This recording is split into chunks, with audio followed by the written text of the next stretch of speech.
माता की, भारत माता की, भारत माता की। नमस्ते यूएस।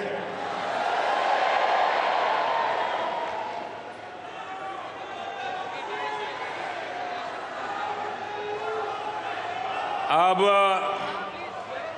अपना नमस्ते भी मल्टीनेशनल हो गया है।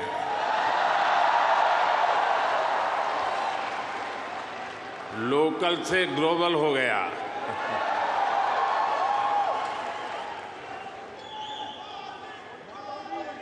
और ये सब आपने किया है।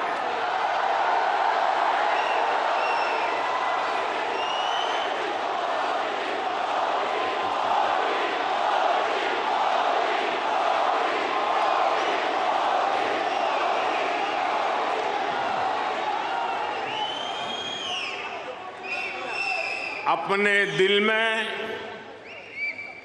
भारत को बसाकर रखने वाले हर भारतीय ने ये किया है। साथियों, यहां आप इतनी दूर दूर से आए हैं। कुछ पुराने चेहरे हैं, कुछ नए चेहरे हैं। आपका यह प्यार, ये मेरा बहुत बड़ा सौभाग्य है।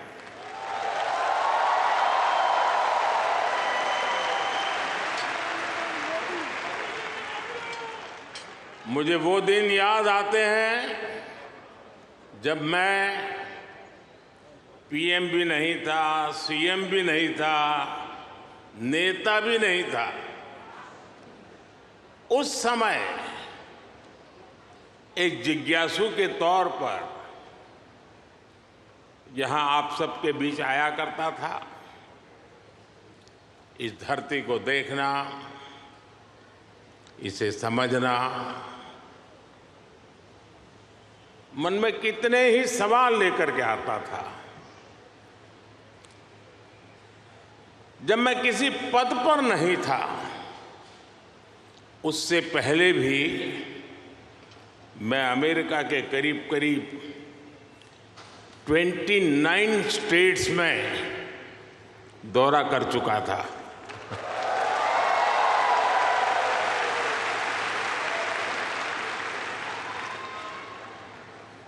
उसके बाद जब मैं सीएम बना तो टेक्नोलॉजी के माध्यम से आपके साथ जुड़ने का सिलसिला जारी रहा।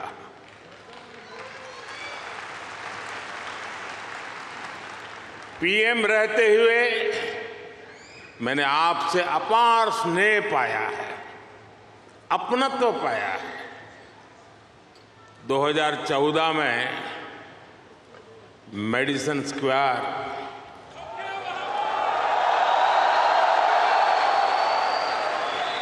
2015 में सैन होसे, 2019 में ह्यूस्टन,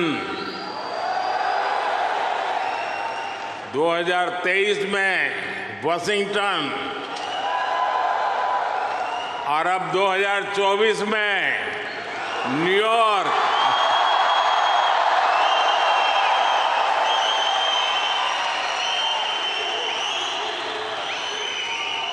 और आप लोग हर बार पिछला रिकॉर्ड तोड़ देते हैं।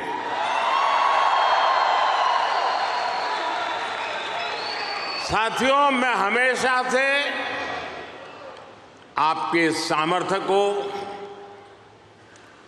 भारतीय डायस्पोरा के सामर्थ्य को समझता रहा हूं।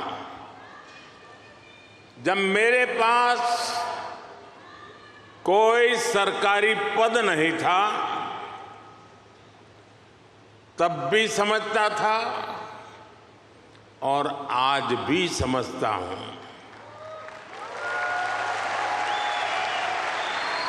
आप सब मेरे लिए हमेशा से भारत के सबसे मजबूत ब्रांड एम्बेसडर रहे हैं।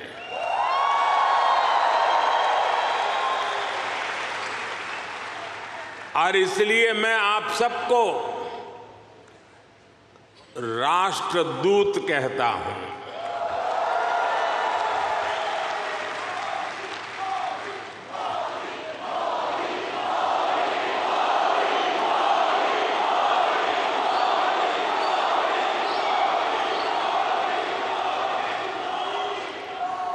आपने अमेरिका को भारत से और भारत को अमेरिका से कनेक्ट किया है। आपका स्किल, आपका टैलेंट, आपका कमिटमेंट, इसका कोई मुकाबला नहीं है।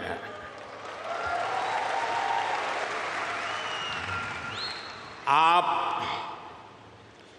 7 समंदर पार भले आए गए हैं, लेकिन कोई समंदर इतना गहरा नहीं जो दिल की गहराइयों में बसे हिंदुस्तान को आपसे दूर कर सके।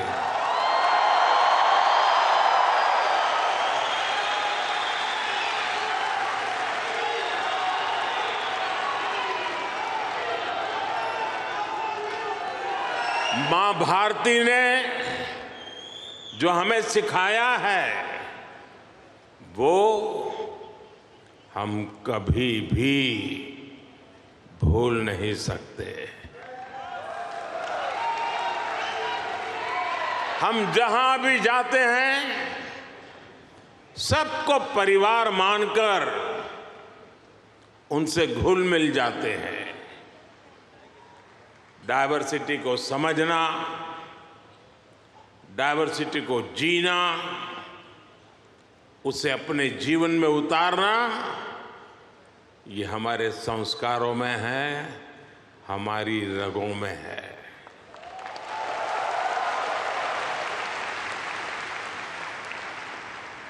हम उस देश के वासी हैं जहां सैकड़ों भाषाएं हैं, सैकड़ों बोलियां हैं, दुनिया के सारे मत है, पंथ है, फिर भी हम एक बनकर, नेक बनकर आगे बढ़ रहे हैं।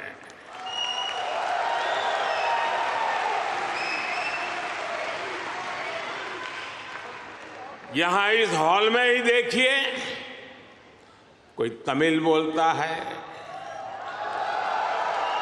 कोई तेलुगु, कोई मलयालम, तो कोई कन्नड़ा, कोई पंजाबी, तो कोई मराठी और तो कोई गुजराती।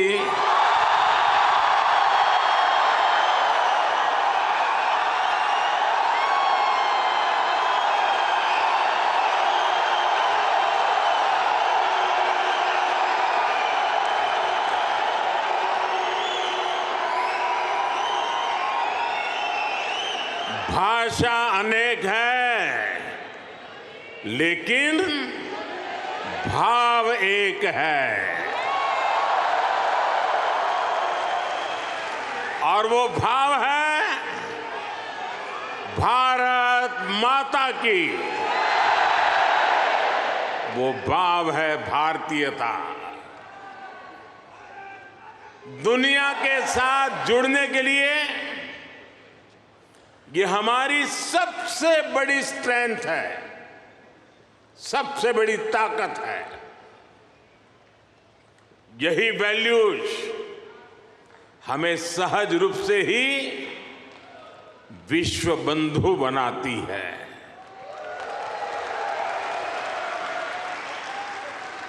हमारे यहां कहा जाता है, तेन तख्तेन भुंजी था, यानी जो त्याग करते हैं वे ही भोग पाते हैं।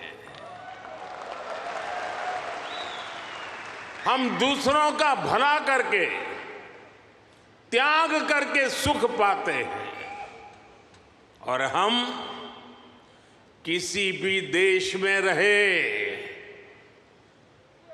ये भावना नहीं बदलती है।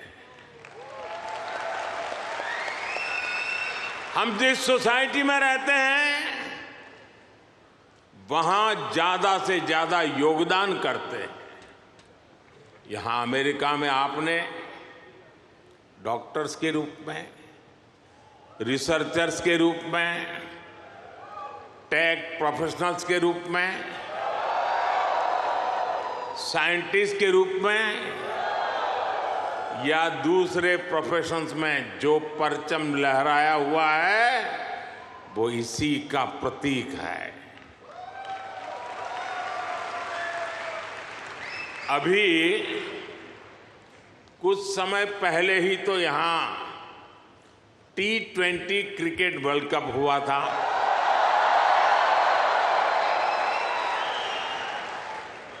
और यूएसए की टीम क्या गजब खेली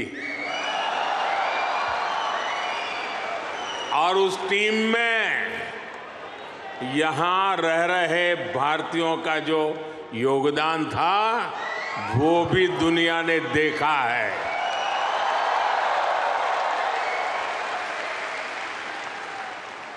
साथियों, दुनिया के लिए AI का मतलब है आर्टिफिशियल इंटेलिजेंस, लेकिन मैं मानता हूं कि AI का मतलब है अमेरिकन इंडियन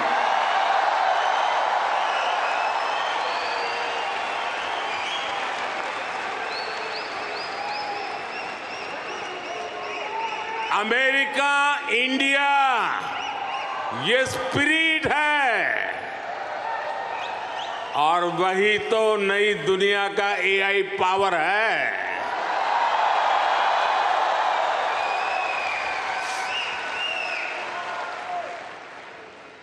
यही AI स्पिरिट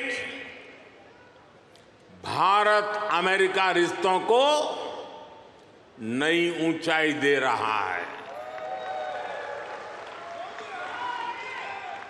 मैं आप सभी को, इंडियन डायस्पोरा को सैल्यूट करता हूं।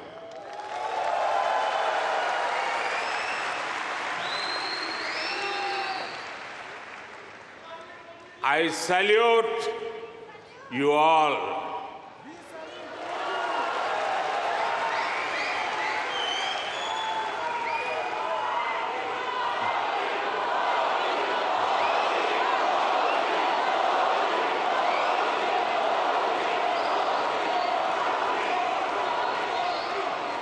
साथियों, मैं दुनिया में जहां भी जाता हूं, हर लीडर के मुंह से भारतीय डायस्पोरा की तारीफ ही सुनता हूं।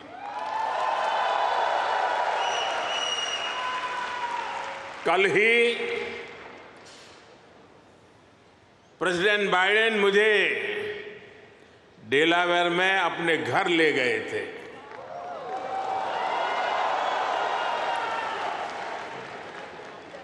उनकी आत्मीयता, उनकी गर्मजोशी मेरे लिए दिल छू लेने वाला मोमेंट रहा।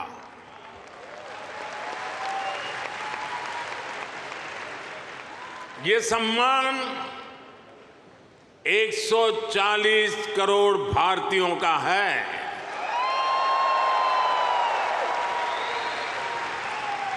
ये सम्मान आपका है, आपके पुरुषार्थ का है। ये सम्मान यहां रहने वाले लाखों भारतीयों का है।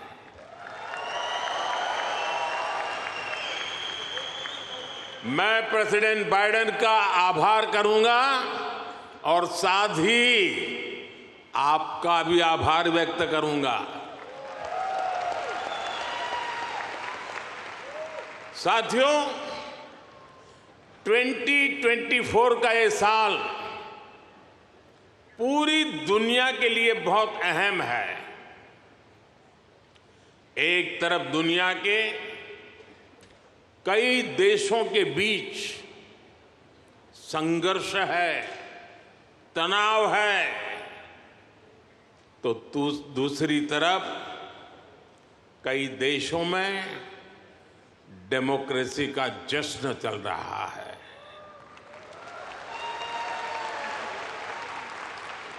भारत और अमेरिका डेमोक्रेसी के जश्न में भी एक साथ है।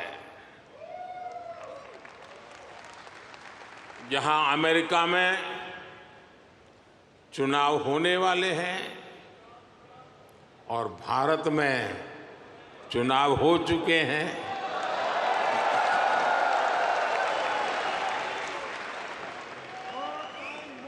भारत में हुए ये इलेक्शन ह्यूमन हिस्ट्री के अब तक के सबसे बड़े चुनाव थे।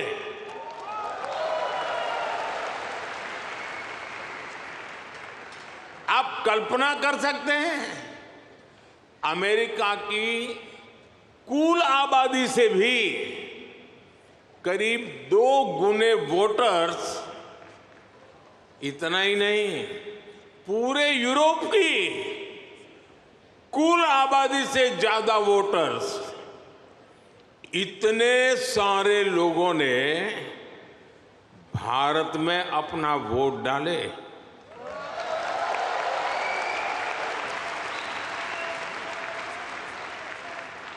जब हम भारत की डेमोक्रेसी का उसका स्केल देखते हैं तो और भी गर्व होता है।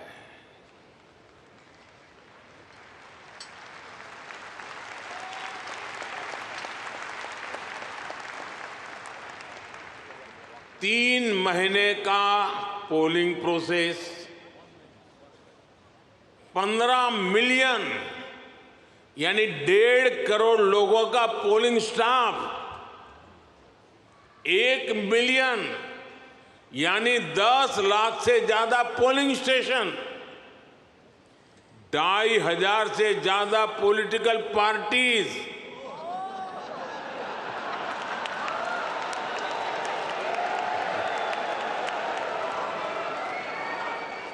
आठ 8,000 से ज्यादा कैंडिडेट्स, अलग अलग भाषाओं के हजारों न्यूज़पेपर्स, सैकड़ों रेडियो स्टेशन, सैकड़ों टीवी न्यूज चैनल, करोड़ों सोशल मीडिया अकाउंट्स, लाखों सोशल मीडिया चैनल्स, ये सब भारत की डेमोक्रेसी को वाइब्रेंट बनाते हैं।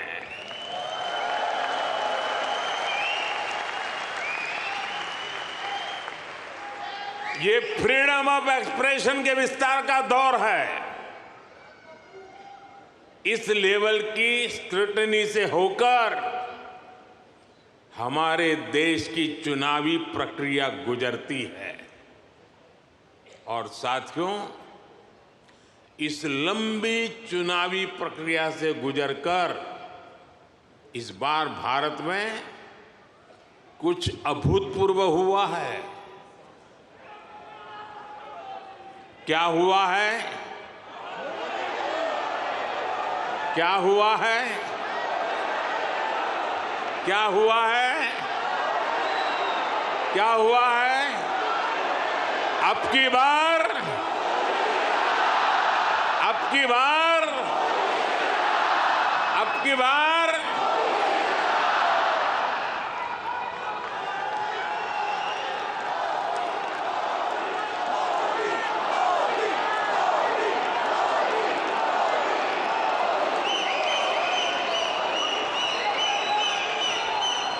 साथियों,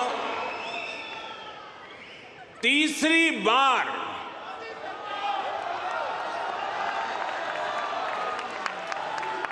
हमारी सरकार की वापसी हुई है।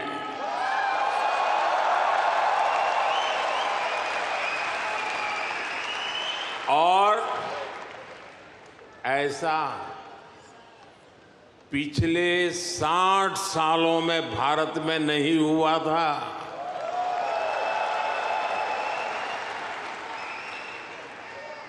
भारत की जनता ने ये जो नया मैंडेट दिया है, उसके मायने बहुत है और बहुत बड़े भी हैं। ये तीसरे टर्म में हमें बहुत बड़े लक्ष्य साधने हैं।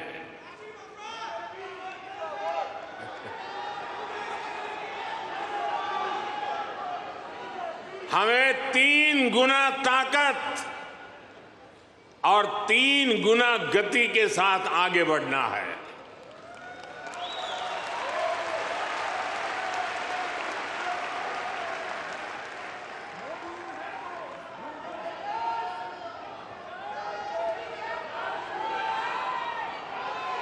आपको एक शब्द याद रहेगा, पुष्प।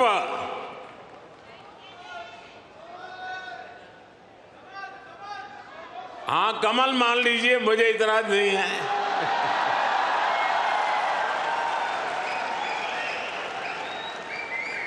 पुष्प।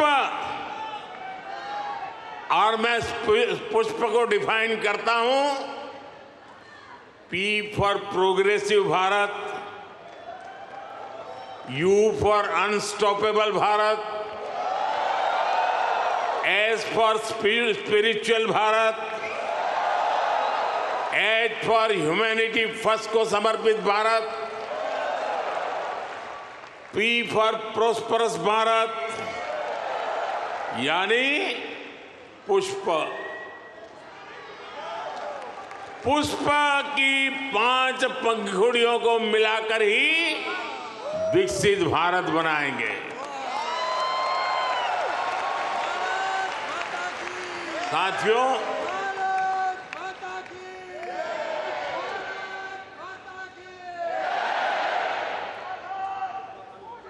साथियों, मैं भारत का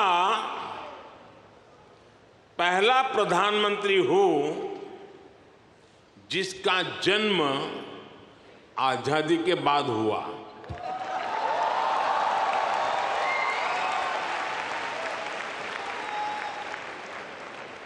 आजादी के आंदोलन में करोड़ों भारतीयों ने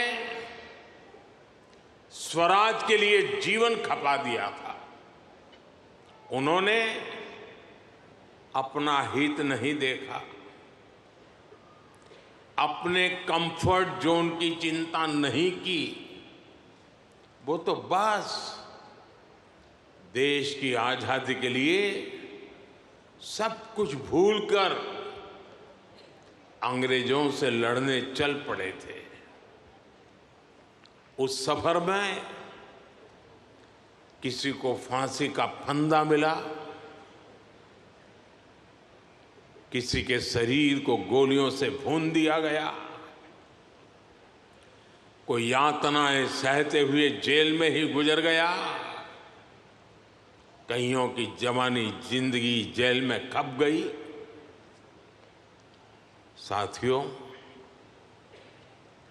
हम देश के लिए मर नहीं पाए, लेकिन हम देश के लिए जरूर जी सकते हैं।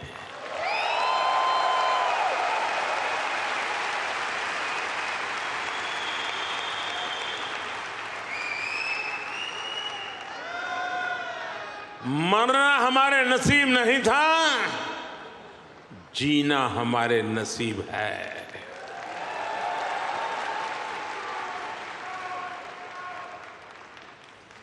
पहले दिन से मेरा मन और मेरा मिशन एकदम क्लियर रहा है। मैं स्वराज के लिए जीवन नहीं दे पाया, लेकिन मैंने तय किया सुराज और समृद्ध भारत के लिए जीवन समर्पित करूंगा।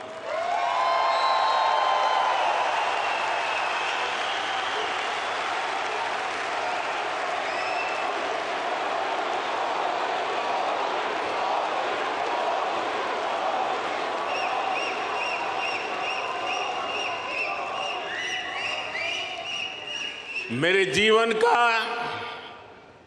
एक बहुत बड़ा हिस्सा ऐसा रहा जिसमें मैं सालों साल तक पूरे देश में घूमता रहा, भटकता रहा। जहां खाना मिला वहां खा लिया, जहां सोने को मिला वहां सो लिया। समंदर के किनारे से लेकर पहाड़ों तक, रेगिस्तान से लेकर बर्फीली चोटियों तक मैं हर क्षेत्र के लोगों से मिला, उनको जाना, समझा। मैंने अपने देश के जीवन, अपने देश की संस्कृति, अपने देश की चुनौतियों का फर्स्ट हैंड एक्सपीरियंस लिया।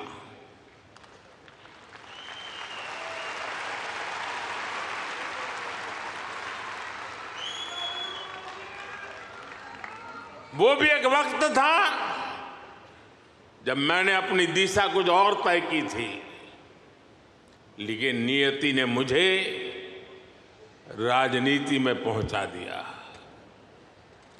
कभी नहीं सोचा था कि एक दिन चीफ मिनिस्टर बनूंगा, और बना तो गुजरात का लॉन्गेस्ट सर्विंग चीफ मिनिस्टर बन गया। 13 साल तक गुजरात का चीफ मिनिस्टर रहा। इसके बाद लोगों ने प्रमोशन देकर मुझे प्राइम मिनिस्टर बना दिया।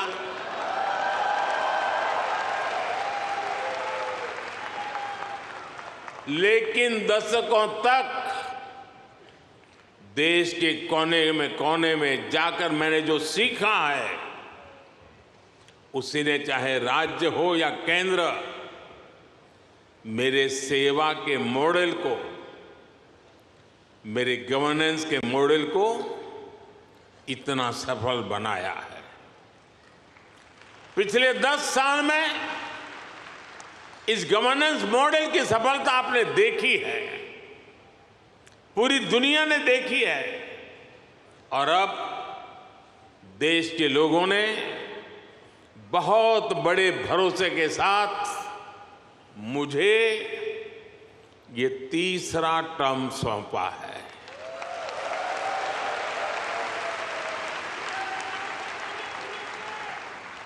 ये थर्ड टर्म में मैं 3 गुना ज्यादा दायित्व बोध के साथ आगे बढ़ रहा हूं। साथियों, आज भारत दुनिया के सबसे युवा देशों में से एक है। भारत एनर्जी से भरा हुआ है, सपनों से भरा हुआ है। रोज नए कीर्तिमान, हर रोज नई खबर। आज ही एक और बहुत अच्छी खबर मिली है। चेस ओलंपियाड में मेंस और वुमेन्स दोनों में भारत को गोल्ड मिला है।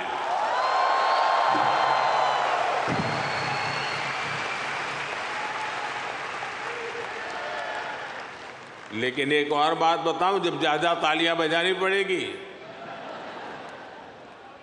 ये लगभग 100 साल के इतिहास में पहली बार हुआ है।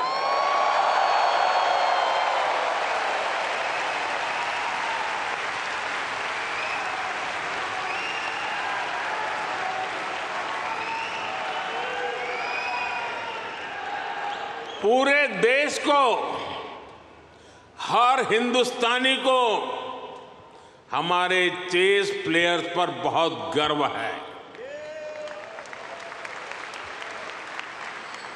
एक और एआई है जो भारत को ड्राइव कर रही है, और वो कौन सा और है?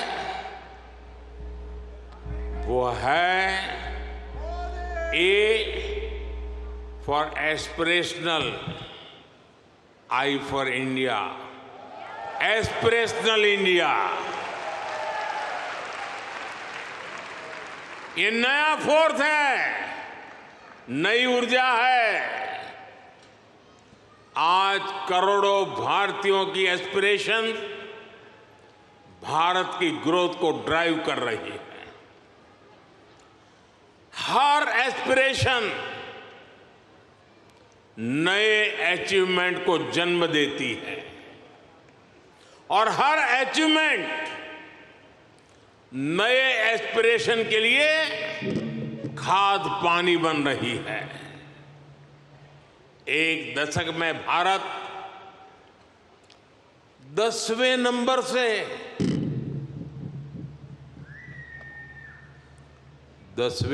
से 5वें नंबर की इकोनॉमी बन गया।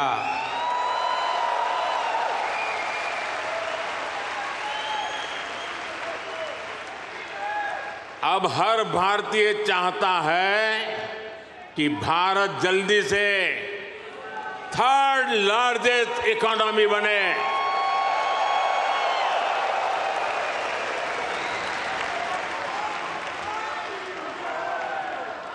आज देश के एक बहुत बड़े वर्ग की बेसिक नीड्स पूरी हो रही है। पिछले 10 साल में करोड़ों लोगों को क्लीन कुकिंग गैस की सुविधा मिली है।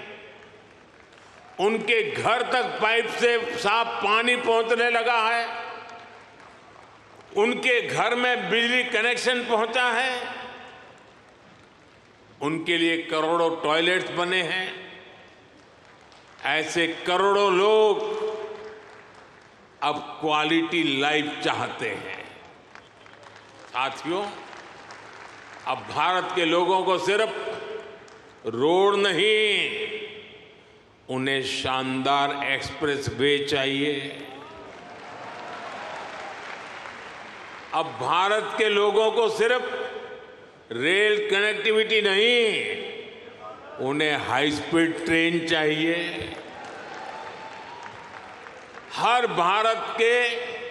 भारत के हर शहर की अपेक्षा है उसके यहां मेट्रो चले।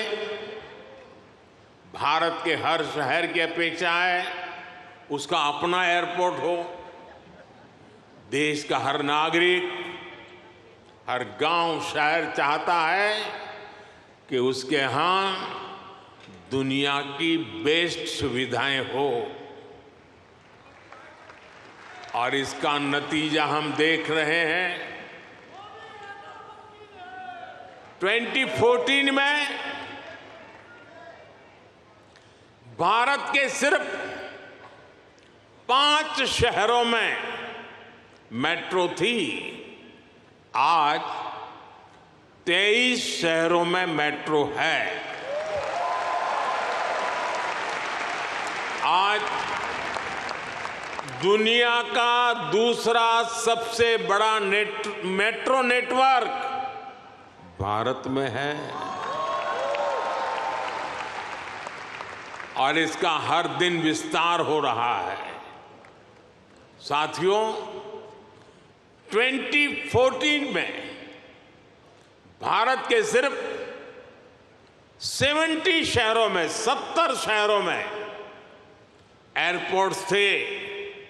आज 140 से ज्यादा शहरों में एयरपोर्ट्स है।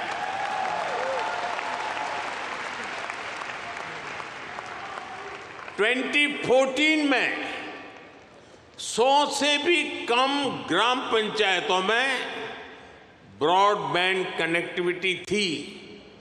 100 से भी कम। आज 2 लाख से भी ज्यादा पंचायतों में ब्रॉडबैंड कनेक्टिविटी है। 2014 में भारत में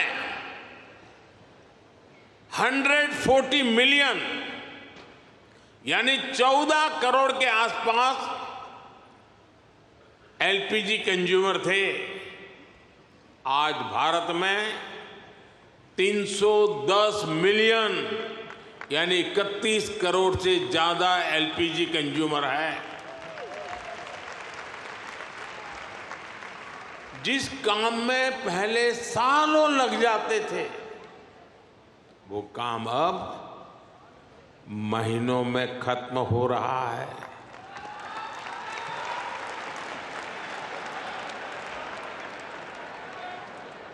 आज भारत के लोगों में एक आत्मविश्वास है,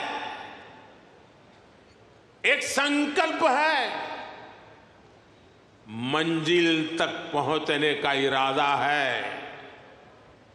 भारत में डेवलपमेंट एक पीपल्स मूवमेंट बन रहा है और हर भारतीय विकास के इस मूवमेंट में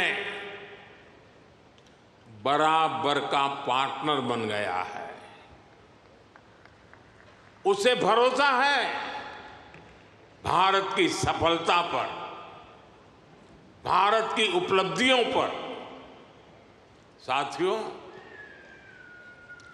भारत आज लैंड ऑफ अपॉर्चुनिटीज है,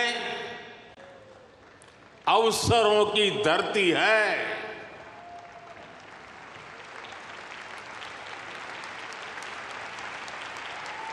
अब भारत अवसरों का इंतजार नहीं करता। अब भारत अवसरों का निर्माण करता है।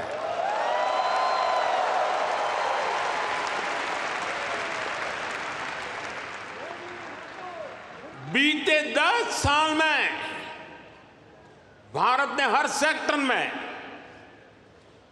अपॉर्चुनिटीज का एक नया लॉन्चिंग पैड तैयार किया है।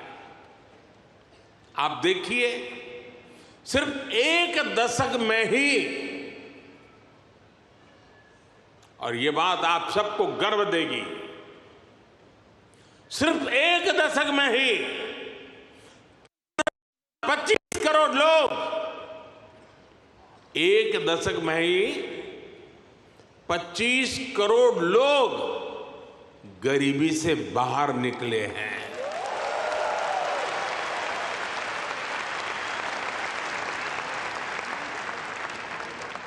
ये कैसे हुआ?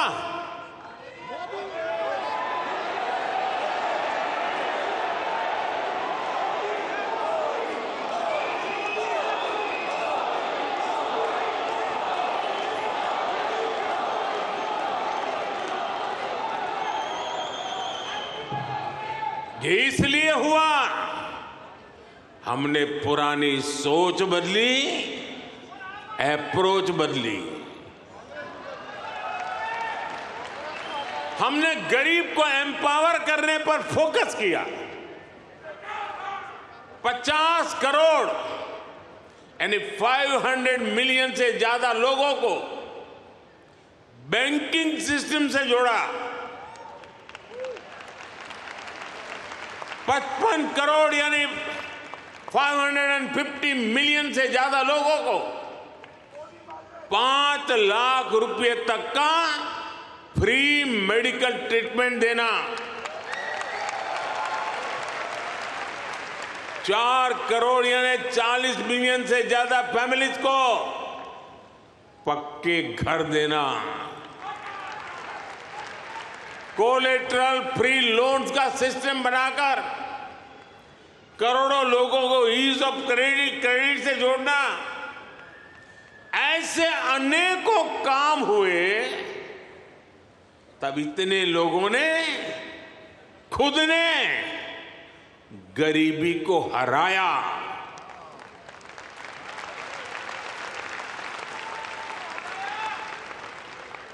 और वो गरीबी से निकल करके आज यही नियो मिडिल क्लास भारत के डेवलपमेंट को तेज गति दे रहा है। साथियों, हमने विमेन वेलफेयर के साथ ही विमेन लेड डेवलपमेंट पर फोकस किया है। सरकार ने जो करोड़ों घर बनवाए, उनकी रजिस्ट्री महिलाओं के नाम हुई है। जो करोड़ों बैंक खाते खुले,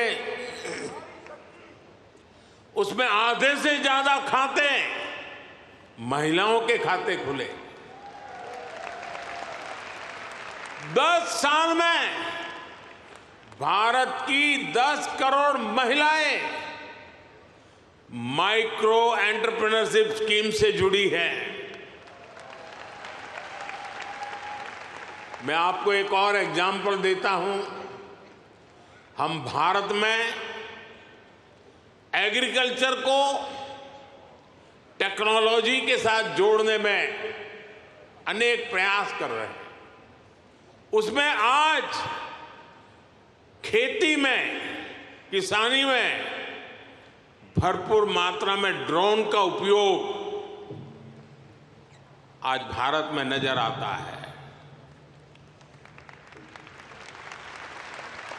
शायद ड्रोन आपके लिए नई बात नहीं है, लेकिन नई बात यह है, इसकी जिम्मेदारी कौन संभालता है पता है? ये रूरल विमेन के पास है।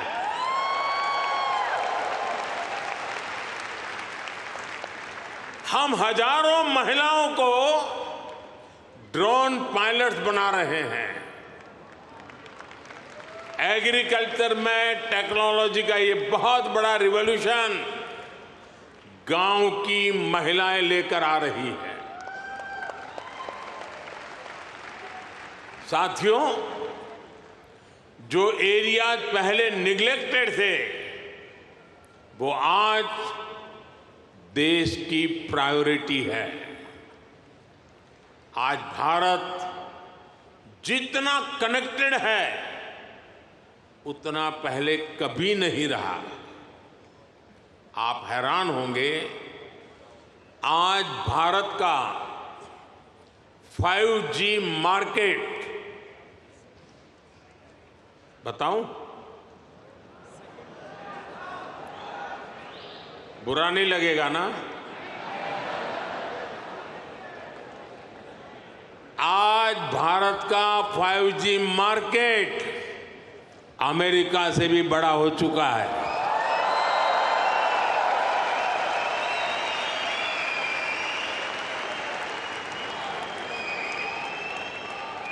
और ये 2 साल के भीतर भीतर हुआ है। अब तो Bharat made in India 6G पर काम कर रहा है। ये कैसे हुआ?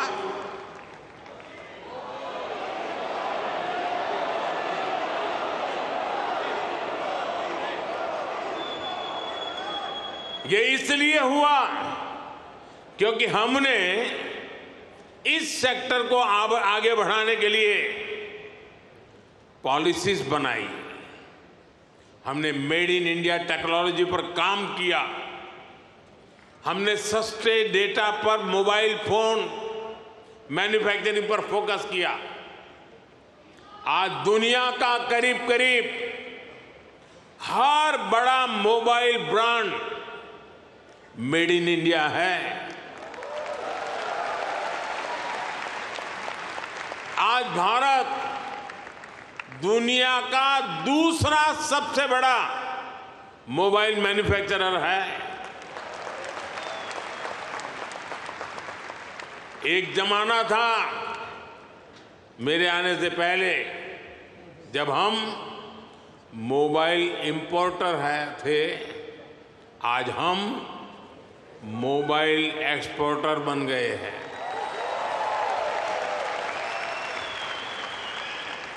साथियों, अब भारत पीछे नहीं चलता। अब भारत नई व्यवस्थाएं बनाता है। अब भारत नेतृत्व करता है।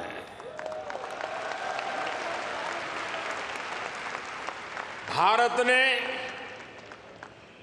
डिजिटल पब्लिक इंफ्रास्ट्रक्चर डीपीआई का नया कंसेप्ट दुनिया को दिया है। डीपीआई ने इक्वेलिटी को प्रमोट किया है। ये करप्शन को कम करने का भी बहुत बड़ा माध्यम बन गया है। भारत का यूपीआई आज पूरी दुनिया को आकर्षित कर रहा है।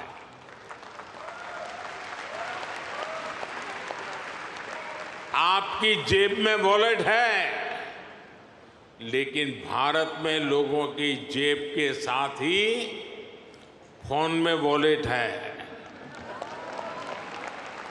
ई वॉलेट है। अनेक भारतीय अब अपने डॉक्यूमेंट्स फिजिकल फोल्डर्स में नहीं रखते, उनके पास डिजी लॉकर है। वो एयरपोर्ट में जाते हैं तो डिजी यात्रा से सीमलेस ट्रैवल करते हैं। ये digital public infrastructure jobs, innovation और इससे जुड़ी हर टेक्नोलॉजी का लॉन्चिंग पैड बन गया है। साथियों, भारत अब रुकने वाला नहीं है। भारत अब थमने वाला नहीं है। भारत चाहता है दुनिया में ज्यादा से ज्यादा device made in India chip पर चलें।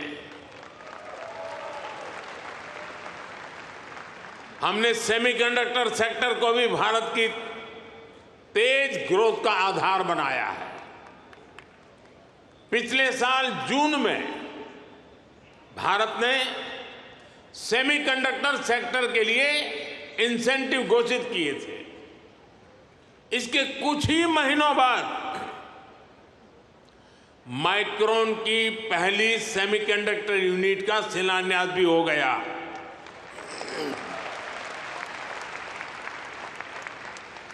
अब तक भारत में ऐसी 5 यूनिट्स स्वीकृत हो चुकी हैं। वो दिन दूर नहीं जब आप मेड इन इंडिया चिप यहां अमेरिका में भी देखेंगे। ये छोटी सी चिप विकसित भारत की उड़ान को नई ऊंचाई पर ले जाएगी। और ये मोदी की गारंटी है।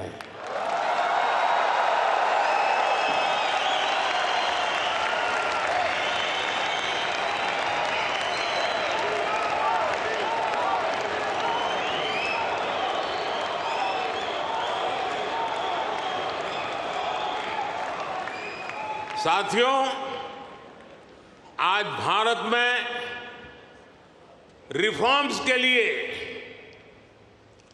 जो कन्विक्शन, जो कमिटमेंट है, वो अभूतपूर्व है। हमारा ग्रीन एनर्जी ट्रांजिशन प्रोग्राम इसका बहुत बड़ा उदाहरण है। दुनिया की 17% पॉपुलेशन होने के बावजूद ग्लोबल कार्बन एमिशन में भारत की हिस्सेदारी सिर्फ 4% है। दुनिया को बर्बाद करने में हमारा कोई रोल नहीं है।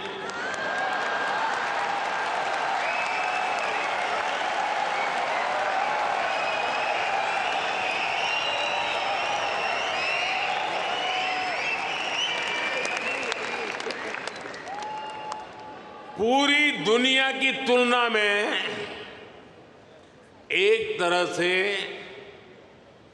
यानी कह सकते हैं ना के बराबर है। हम भी सिर्फ कार्बन फ्यूल जलाकर अपनी ग्रोथ को सपोर्ट कर सकते थे, लेकिन हमने ग्रीन ट्रांजिशन का रास्ता चुना।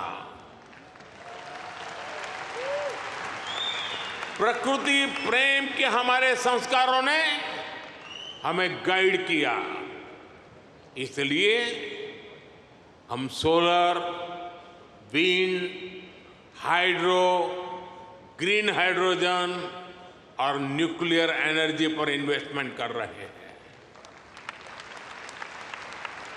आप देखिए, भारत G20 का ऐसा देश है जिसने पेरिस क्लाइमेट गोल्स को सबसे पहले पूरा कर दिया।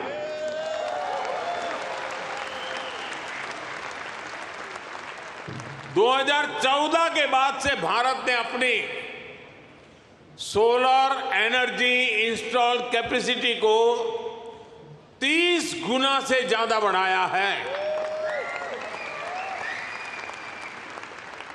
हम देश के हर घर को सोलर पावर होम बनाने में जुटे हैं। इसके लिए रूफटॉप सोलर का बहुत बड़ा मिशन हमने शुरू किया है। आज हमारे रेलवे स्टेशन और एयरपोर्ट सोलराइज हो रहे हैं। भारत घरों से लेकर सड़कों तक एनर्जी एफिशिएंट लाइटिंग के रास्ते पर चल पड़ा है। इन सारे प्रयासों से भारत में बहुत बड़ी संख्या में ग्रीन जॉब्स पैदा हो रहे हैं। साथियों, 21वीं सदी का भारत एजुकेशन, स्किल, रिसर्च और इनोवेशन के दम पर आगे बढ़ रहा है।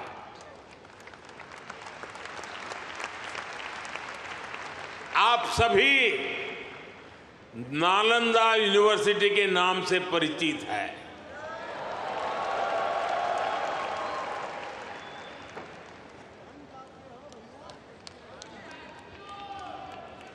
कुछ समय पहले ही भारत की प्राचीन नालंदा यूनिवर्सिटी नए अवतार में सामने आई है।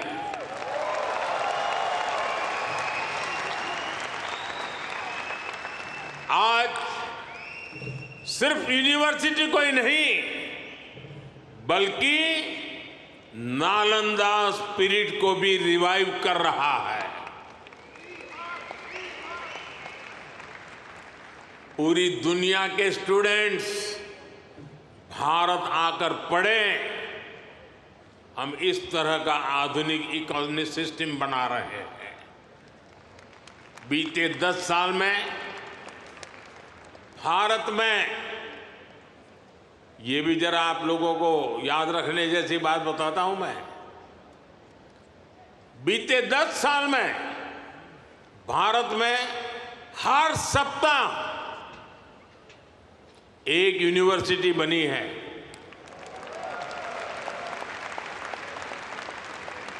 हर दिन 2 नए कॉलेज बने हैं। हर दिन एक नई ITI की स्थापना हुई है। 10 साल में ट्रिपल IIT की संख्या 9 से बढ़कर 25 हो चुकी है। IIMs की संख्या 13 से बढ़कर 21 हो चुकी है। एम्स की संख्या 3 गुना बढ़कर 22 हो चुकी है। 10 साल में मेडिकल कॉलेजों की संख्या भी लगभग 2 गुनी हो चुकी है। टॉप ग्लोबल यूनिवर्सिटीज भी आज भारत आ रहा है, भारत का नाम है। अभी तक दुनिया ने भारत के डिजाइनर्स का दम देखा, अब दुनिया डिजाइन इन इंडिया का जलवा देखेगी। साथियों, आज हमारी साझेदारी पूरी दुनिया के साथ बढ़ रही है। पहले भारत सबसे समान दूरी की नीति पर चलता था, इक्वल डिस्टेंस। अब भारत सबसे समान नजदीकी की नीति पर चल रहा है।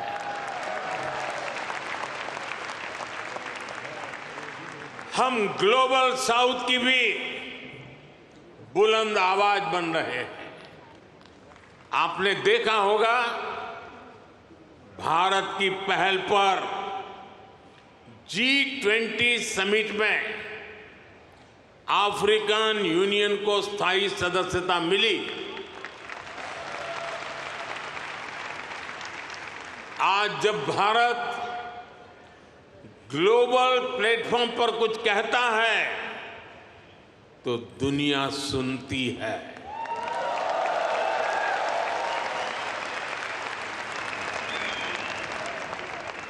कुछ समय पहले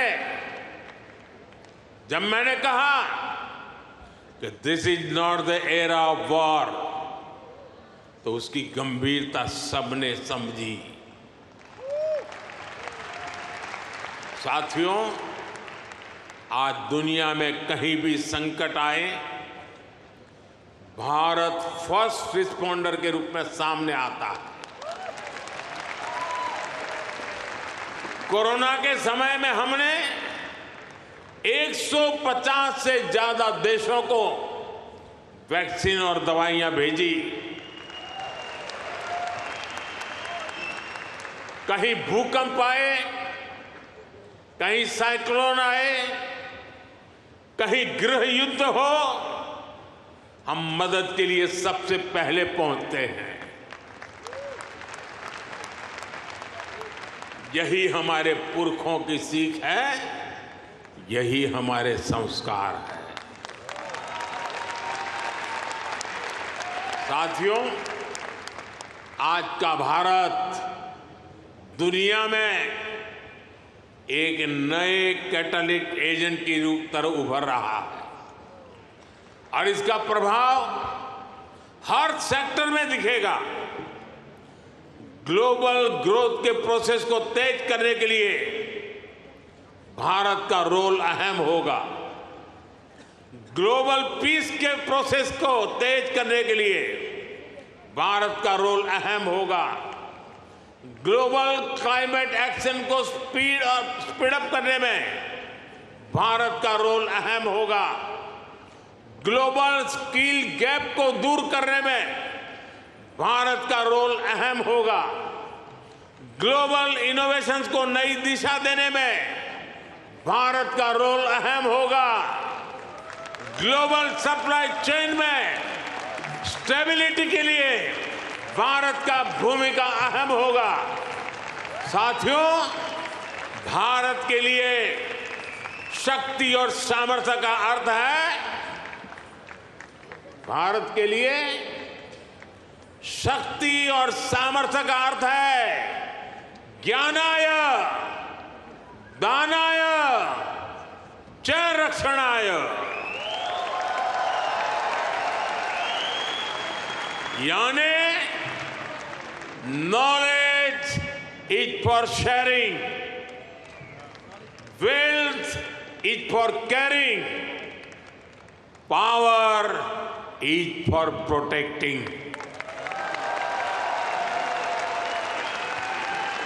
इसलिए भारत की प्राथमिकता दुनिया में अपना दबाव बढ़ाने की नहीं, अपना प्रभाव बढ़ाने की है।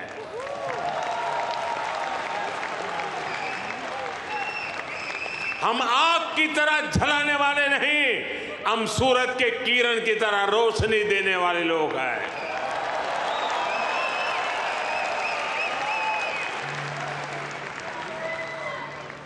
हम विश्व पर अपना दबदबा नहीं चाहते, हम विश्व की समृद्धि में अपना सहयोग बढ़ाना चाहते हैं। योग को बढ़ावा देना हो, सुपर फूड मिलेट्स को बढ़ावा देना हो, मिशन लाइफ यानी लाइफ स्टाइल फॉर एनवायरमेंट का विजन हो, भारत जीडीपी सेंट्रिक ग्रोथ के साथ ही ह्यूमन सेंट्रिक ग्रोथ को भी प्राथमिकता दे रहा है। मेरा आपसे भी आग्रह है, यहां मिशन लाइफ को ज्यादा से ज्यादा प्रमोट करिए। हम अपनी लाइफस्टाइल में थोड़े से बदलाव करके भी पर्यावरण की बहुत मदद कर सकते हैं। शायद आपने सुना होगा और हो सकता है आप में से कुछ लोगों ने इनिशिएटिव लिया भी हो।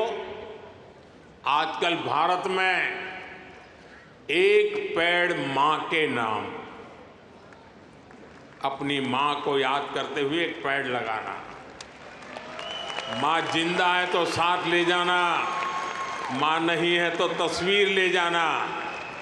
एक पेड़ मां के नाम लगाने का अभियान आज देश के हर कोने कोने में चल रहा है और मैं चाहूंगा आप सभी यहां भी ऐसा अभियान चलाएं।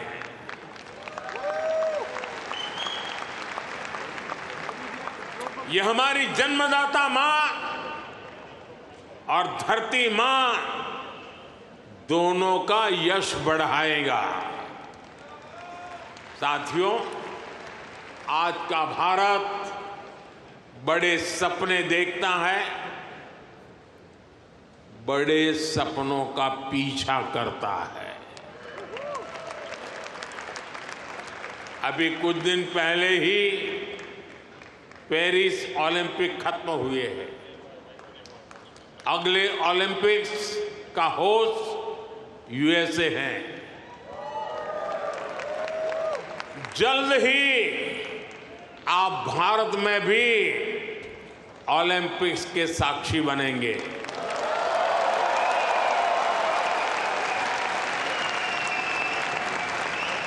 हम 2036 के ओलंपिक्स की मेजबानी के लिए हर संभव प्रयास कर रहे हैं।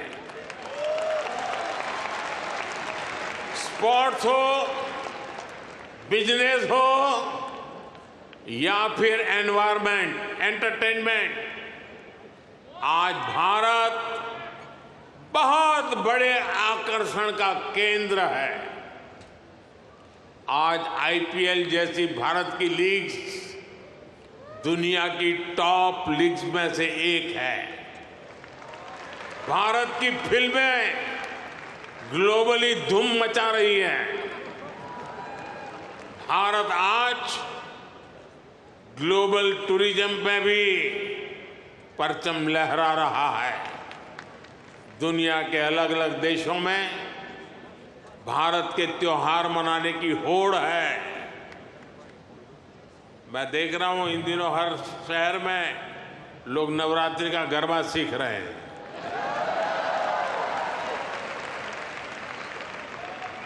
ये भारत के प्रति उनका प्यार है।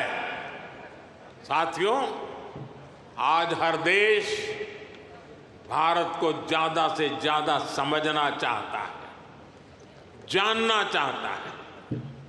आपको एक और बात जानकर खुशी होगी, कल ही अमेरिका ने हमारे करीब 300 पुराने जो शिलालेख और मूर्तियां थी जो कभी हिंदुस्तान से कोई चोरी कर गया होगा, कोई 1500 साल पुरानी, कोई 2000 साल पुरानी, 300 शिलालेख और मूर्तियां भारत को लौटाई है।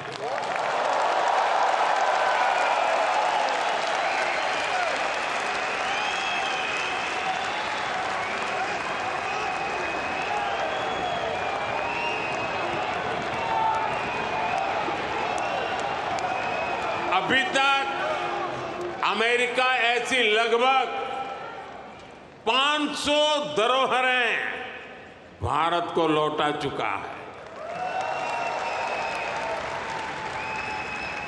ये कोई छोटी सी चीज लौटाने का विषय नहीं है, ये हमारी हजारों वर्षों की विरासत का सम्मान है, ये भारत का सम्मान है और ये आपका भी सम्मान है। मैं अमेरिका की सरकार का इसके लिए बहुत आभारी हूं। साथियों, भारत और अमेरिका की पार्टनरशिप लगातार मजबूत हो रही है। हमारी पार्टनरशिप ग्लोबल गुड के लिए है। हम हर क्षेत्र में सहयोग बढ़ा रहे हैं और इसमें आपकी सहूलियत का भी ध्यान है। मैंने पिछले साल ये घोषणा की थी कि सिएटल में हमारी सरकार का नया कॉन्सुलेट खोलेगी। अब ये कॉन्सुलेट शुरू हो चुका है।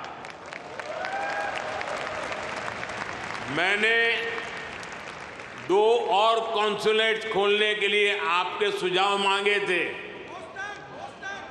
मुझे आपको ये बताते हुए खुशी है कि आपके सुझावों के बाद भारत ने बोस्टन और लॉस एंजलिस में 2 नए कॉन्सुलेट खोलने का निर्णय लिया है।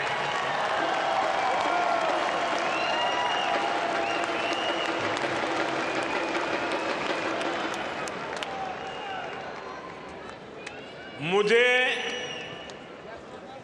यूनिवर्सिटी ऑफ ह्यूस्टन में Thiruvalluvar chair of Tamil studies को अनाउंस करने की भी खुशी है। इससे महान तमिल संत थिरुवल्लुवर का दर्शन दुनिया तक पहुंचाने में और मदद मिलेगी। साथियों, आपका ये आयोजन वाकई शानदार रहा है। यहां जो कल्चरल प्रोग्राम हुआ वो अद्भुत था।